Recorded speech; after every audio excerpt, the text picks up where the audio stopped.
Hello বন্ধুরা, welcome back to my channel Pintu Anju. এই দেখো আমার ছেলের অবস্থা, মুড়ির মধ্যে পা তুলে দিচ্ছে। পা দিতে নেই পাপা, মাম্মা নো,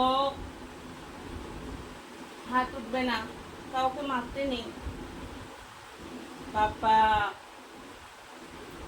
নো নো, বকবো, নো পাপা, নো।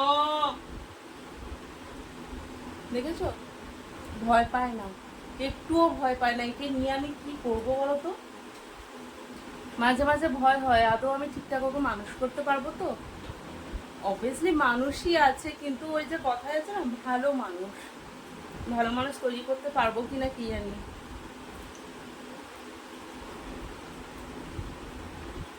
পাবনকে সন্ধ্যাবেলা দুধ খাইয়ে দিয়েছি, দেখবে তুমি? টাটা করো, টাটা করো, টাটা করো।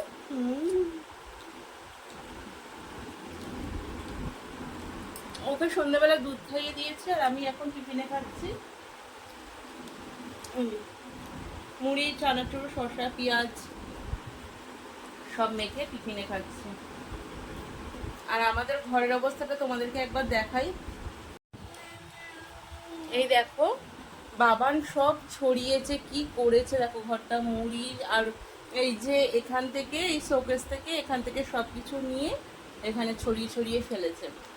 এগুলো আমি এখন পরিষ্কার করব না, কারণ কি এগুলো যদি আমি ঠিকঠাক করে আবার জিনিস জায়গায় রাখি, ও আবার ফের সেগুলোকে নিয়ে আবার ছড়াবে। তো আমার একই কাজ দুবার তিনবার করে করতে হয়। তো সেই কারণে ভাবলাম যে ছড়ানোই থাক, ও আরেকটু খেলে নিক, তারপরে আমি রান্নার দিকে একটু, আজকে একটু রান্নাও আছে রাতে, তো রান্নার দিকে একটু যাব, রান্নাটা একটু করে তারপরে এগুলো গুছাবো। আজকের ব্লগটা আমি সন্ধ্যে থেকে শুরু করলাম। এখানে রাতের রান্নার জন্য আমি আলু কাটছি, আর সকালে আজকে আমাদের রান্না হয়নি, কারণ কি কাল রাতে ঝিঙের তরকারি আর ভাত ছিল, ওটা আমার আর আমার বরের জন্য, আর ছেলের জন্য একটু ডালে চালে গোবিন্দভোগের চাল দিয়ে খিচুড়ি করে দিয়েছিলাম, মাখন দিয়ে একটু ডিমের অমলেট করে ওকে খাইয়ে দিয়েছিলাম। কিন্তু আমার বরের লেট হয়ে যাওয়ায় ও ভাতটা খেয়ে যেতে পারেনি। ভাতটা আমি গরম করেছিলাম, সব কিছু রেডি করেছিলাম, কিন্তু ও লেট হয়ে গেছিলো বলে ও ভাতটা আর খেয়ে যায়নি। দুপুরে আমি যতটা খাবার খেয়েছি, আর বাকিটা জল ঢেলে দিয়েছি পুষ্টি ভাত খাবো বলে। আর এখানে দেখো, আমি আজকে করবো পুষ্টি ভাত তো আছেই আমাদের, আর তার সাথে একটু পরোটা করব আর আলু ভাজা করব। পুষ্টি ভাত যেহেতু একটু কম হবে, দুজনার হবে না, সেই কারণে পুষ্টি ভাত আর প্লাস পরোটা আর আলু ভাজা। তো পিন্টু যদি সকালে খেয়ে যেত কাজে, তাহলে ভাতটা হয়তো থাকতো না, পুষ্টি ভাতও হতো না, কিন্তু ও যেহেতু সময় পায়নি, সেই কারণে আমাদের রাতে পুষ্টি ভাতটা হয়ে গেছে। আর জানো তো, ভিডিও এডিট করতে করতে আমার না অনেকটা লেট হয়ে গিয়েছে, তার উপর শর্ট ভিডিও করেছি, সেই কারণে অনেকটা লেট হয়ে গেছে। তো আমি তাড়াহুড়ো করে এদিকে করছি, আর এদিকে ও ফোনও করেছিল যে আমি যাচ্ছি, আমার খুব খিদে পেয়েছে, একটু তাড়াতাড়ি করো। তা পরোটা ভাজতে ভাজতেও চলে এসেছিল বাড়িতে। তো আমি ওকে বললাম, তুমি একটু ড্রেস চেঞ্জ করে হাত মুখ ধুয়ে একটু বসো, তারপরে আমি তোমাকে খেতে দিচ্ছি। আর এদিকে দেখো, আলু ভাজাটাও কমপ্লিট হয়ে গেছে। আলু ভাজা শুধু কাঁচা লঙ্কা একটা দিয়েছি, কারণ যেহেতু আমার ছেলেও আমাদের সাথে একটু আধটু খায়, তো আমাদের ঝাল খাওয়াটা পুরোপুরি উঠে গেছে বললেই চলে।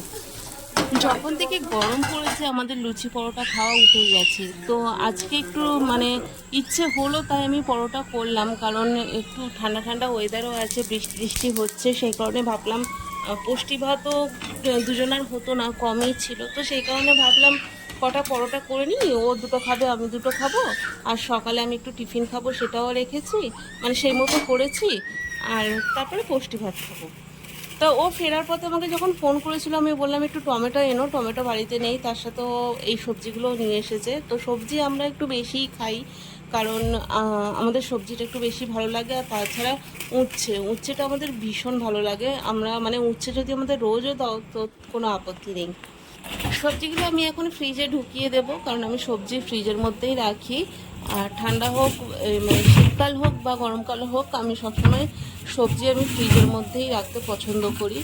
তো এমনিতে সবজি যেহেতু ছিল আর এই সবজিগুলো নিয়েছে, তো ওর মধ্যে হচ্ছিল না, একটু চেপে চেপে যা হোক করে আমি একটু ম্যানেজ করে ঢুকিয়ে দিলাম। তো দেখতে দেখতে অনেকটাই রাত হয়ে গেল, আমার বরই এসেছিল প্রায় 11:15টার সময়। তো চলো এবার খাওয়া দাওয়ার আয়োজন করা যাক।